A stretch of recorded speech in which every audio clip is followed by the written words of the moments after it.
থামো, তুমি তোমার ঘরে যাও। এমনিতেই কারোর মন মেজাজ ভালো নেই বাড়িতে, তার উপরে তুমি আর এই সমস্ত কথা টেনে বাড়িয়ে দয়া করে অশান্তিটাই ঘি ঢেলো না। আমি বাবা আমাকে বলছেন আপনি এভাবে?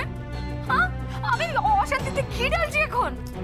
বাবা আপনার কোনো ধারণা নেই, এই মামিজির জন্য চিন্তা করে আমার আজকে রাতে ঘুমই হবে না বাবা।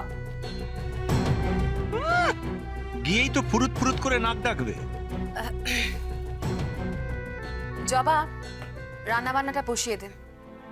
হ্যাঁ, কখন সেই দুপুরে খেয়েছি, এখন তো খিদের চোটে পেটা করে চোঁচো করছে।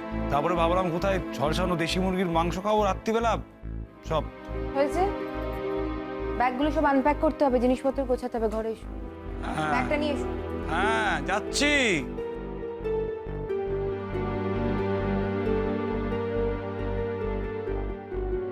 কোত্থেকে যে গুরুমা আমদানি হলো কে জানে। ধুর, এদের গোষ্ঠীটাই পুরো জানি। মিট্টি, ঘরে চলো, ওপরে চলো, এসো এসো এসো। দাঁড়াও না, এই ভিডিওগুলো দেখছি, তোমার ফোনে তুলেছি।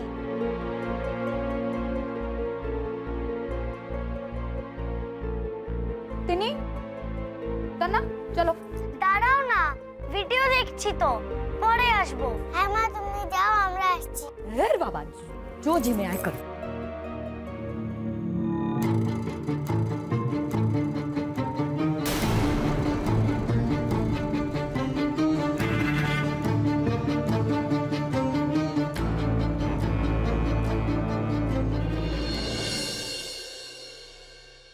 হ্যাঁ রে জবা, তুই কি করে ভুলটা করলি বল দেখি মা।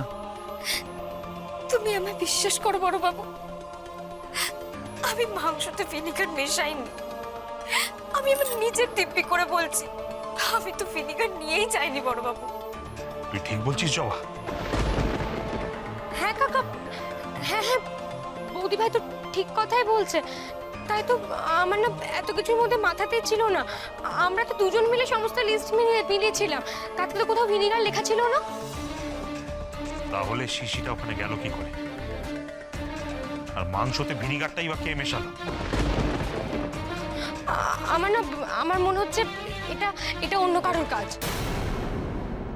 রঞ্জু, এটা কি ধরনের নোংরামো? বাড়ির কারোর ক্ষতি হবে জেনেও কেউ এই কাজ করতে পারে? ছি ছি ছি ছি ছি। তোর বৌঠান বাড়িতে ফিরুক, আমি এক এক করে সবাইয়ের সঙ্গে কথা বলবো। কার এই কাজ সেটা আমাকে ধরতেই হবে। বাড়ির মধ্যে এ ধরনের নোংরামি আমি বরদাস্ত করব।